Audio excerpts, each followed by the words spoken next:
So that was my first attempt at B-roll footage, and yes, that was a Pacific Blue iPhone 12 Pro Max, and no, it's not mine. So as you can tell from the title, I'll be switching from the Pixel 4 XL back to the iPhone, and since my dad is going to be using the 12 Pro Max, I'm going to be taking over his 11 Pro Max, and in this video, I'll be telling you some of the reasons why I'm switching back to Apple.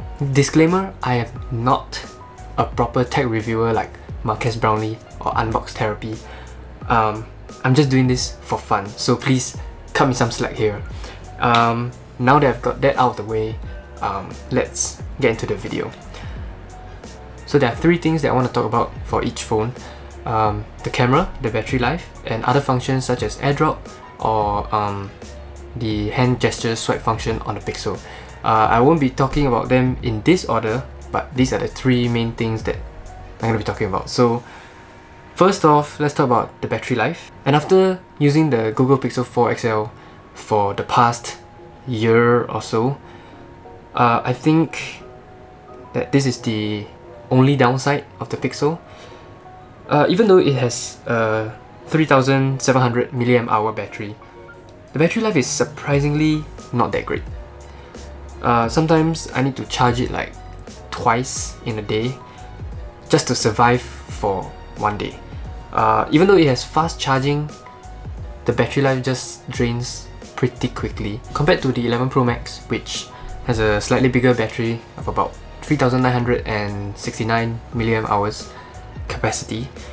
The battery life is pretty damn good. Sometimes the battery on a full charge, it can last me about, at best, 1.5 days. Considering the fact that the iPhone can last way longer than Pixel, I think the point definitely goes to the iPhone. Next, I'm going to be talking about the different features, different functions on each phone.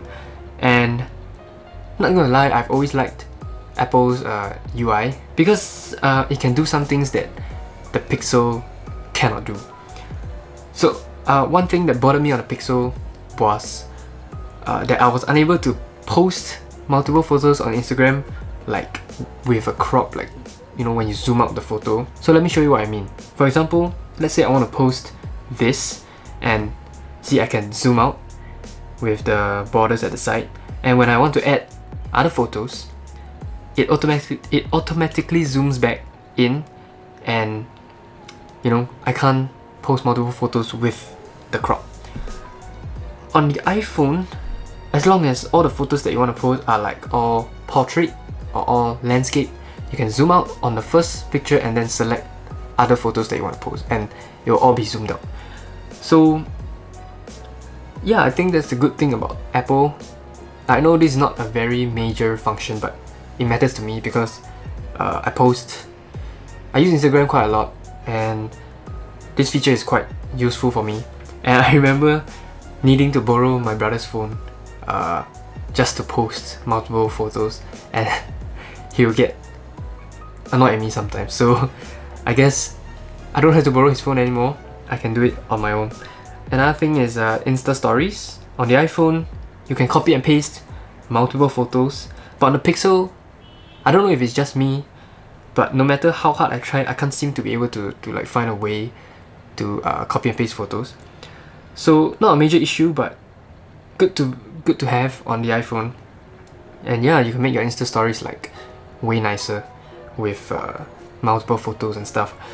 So I think one more thing on the iPhone is the Airdrop function. And again, it's not a very major issue, but a lot of people are using iPhone nowadays, and I think if you go out with your friends, let's say you take some nice photos, and instead of sending it over WhatsApp where the quality will drop, you can just, you know, turn on your Bluetooth, airdrop it to them, pick the photo or photos, videos, click on their name, send. I think that's a very, you know, easy way to transfer photos without dropping any quality, and then you and your friends can just share the photos that you want. And yeah, and next is Face Unlock or Face ID, whatever you want to call it. But I feel that on the iPhone it is much better because I did some tests, as you can see here. Most of the time the iPhone is slightly faster and more consistent. Now for two features on the Pixel that I think I will miss quite a lot. The motion sense swipe thingy and the song recognition. So, well, the song recognition is pretty self-explanatory. The phone is always listening, so let's say you're in a car and a nice song that you don't know the name of is playing on the radio. You can pick up your phone, boom, the song is like right there at the bottom of your screen. And yeah, on the iPhone, I guess what you can do is Shazam it, but in my opinion, Shazam is not very accurate sometimes. Next, Google introduced a new Soli chip to the Pixel 4 XL, which is a miniature radar sensor that powers motion sense. And it's a new way to interact with the phone without like touching it. So I mainly use the motion sense for three things: music, calls, and alarms. Whenever I receive a call or whenever I set an alarm, the ringer is quite loud. So when the phone senses that my hand is near the phone, the volume of the ringer will straight away decrease. For music, this is a very good feature because let's say for whatever reason my hands are like dirty or they are wet from washing the dishes and I don't want to touch the screen to change to the next song, I can just swipe my hand over it, swipe left to go to the next song, swipe right to restart the song or go to the previous song. And yeah, I guess that's more convenient.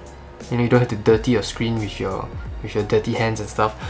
But obviously, I only use this feature like at home, because I mean, imagine you're in public in the train and you're just swiping away like a maniac, when you can just press the next and previous button on your screen. I mean, if you're just swiping like a maniac, people are definitely gonna judge, and you're just gonna embarrass yourself. Last but not least, let's talk about the camera. At the time of release of both the Pixel 4 XL and the 11 Pro Max, there has been debate about which phone has the better camera, and some articles online says that the Pixel has better camera. Some says that the iPhone has better camera, and both companies have been producing very, very good cameras over the past few years, especially Pixel. And after doing not say extensive research, but doing some research, I found out that the Pixel may have the slight advantage for the camera. So I thought, why not try a phone with a good camera, and might as well try a phone with a different system, so from Apple to Android. So that's what made me switch from the iPhone 10 to the Pixel 4 XL. Well, Google Pixels has always been known to take beautiful photos, and here are some photos that I took with both phones to compare. So just let me know what you think in the comments below. Which photos look better? The Pixel, the ones taken on the Pixel, or the ones taken on the iPhone? But I feel like the iPhone is actually quite close behind the Pixel.